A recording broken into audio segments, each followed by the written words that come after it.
this video, we're going to talk about indeterminate forms of type infinity over infinity, and then do example 2a and 2b.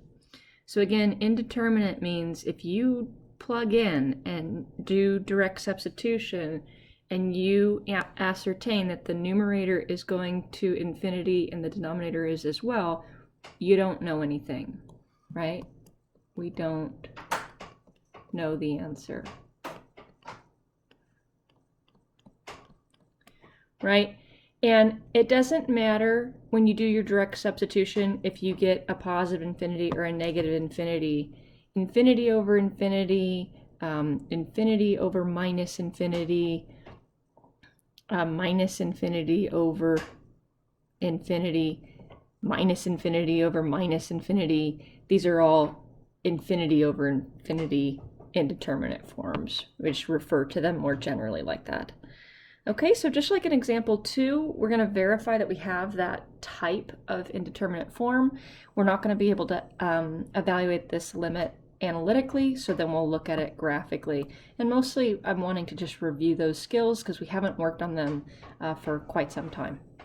Okay, so the question again is, as whatever's happening down here, in this case as x gets big and positive, what does y equal e to the 3x over x squared?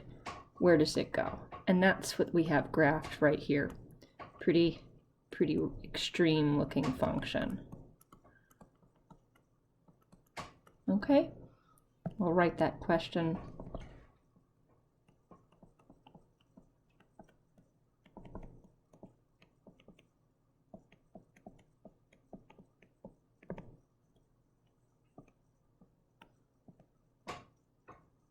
Okay, so if we imagine plugging in a real big number for x, what do we have here?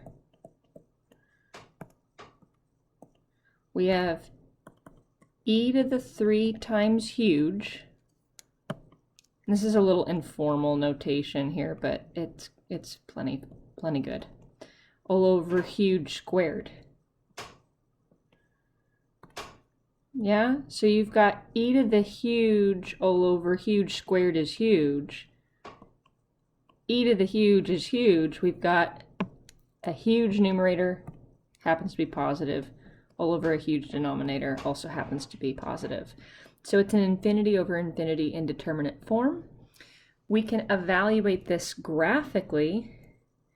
As x gets big and positive, what do the y values do on this curve? They just keep getting bigger and bigger and bigger, and they're positive. It's unbounded there.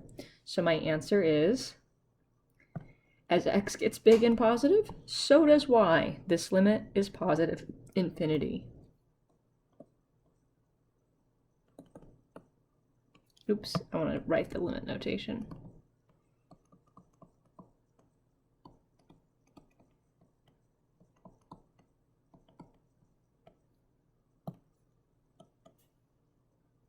All right, let's do one more.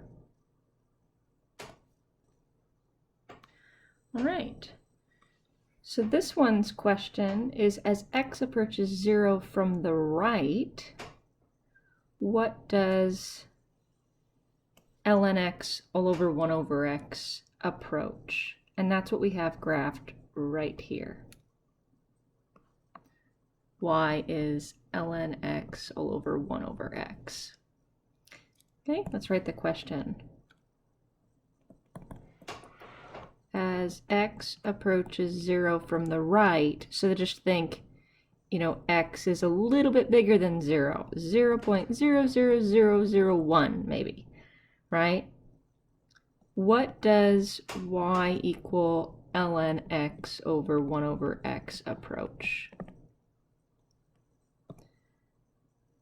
As this is happening in the domain, what is happening with these function values? All right, so let's verify that we have an infinity over infinity indeterminate form. Ln x all over 1 over x if I put in and you could literally on your calculator put in a super, super tiny positive number and see what happens.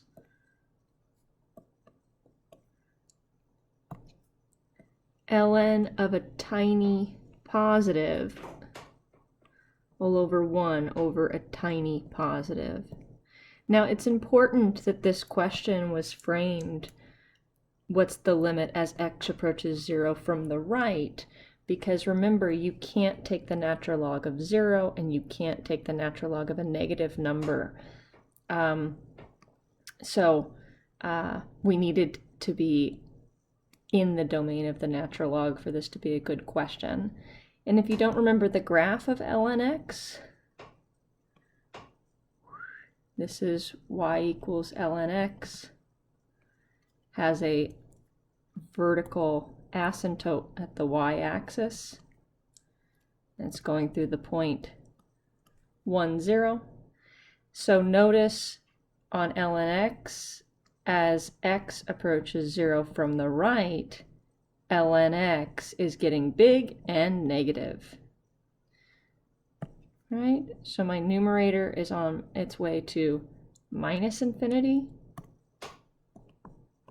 and then my denominator, right, 1 over tiny is huge. Maybe we put this little note in here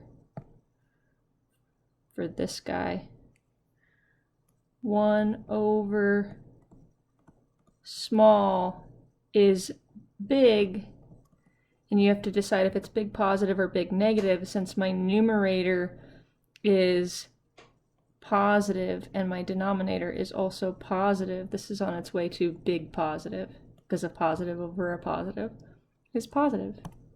All right, so we have an indeterminate form of infinity over infinity. We happen to have a negative infinity in there, but that's perfectly fine. Doesn't have a different name.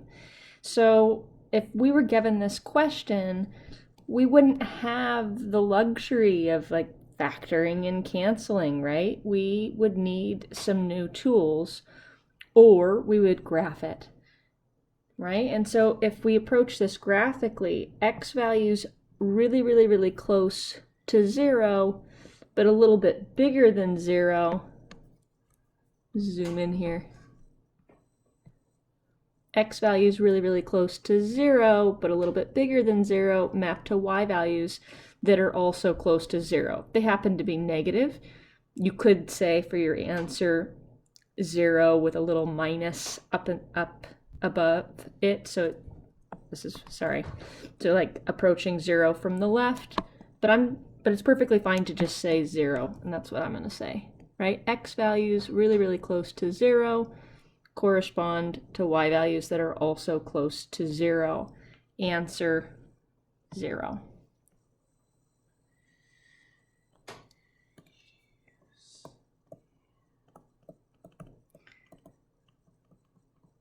Zero, right?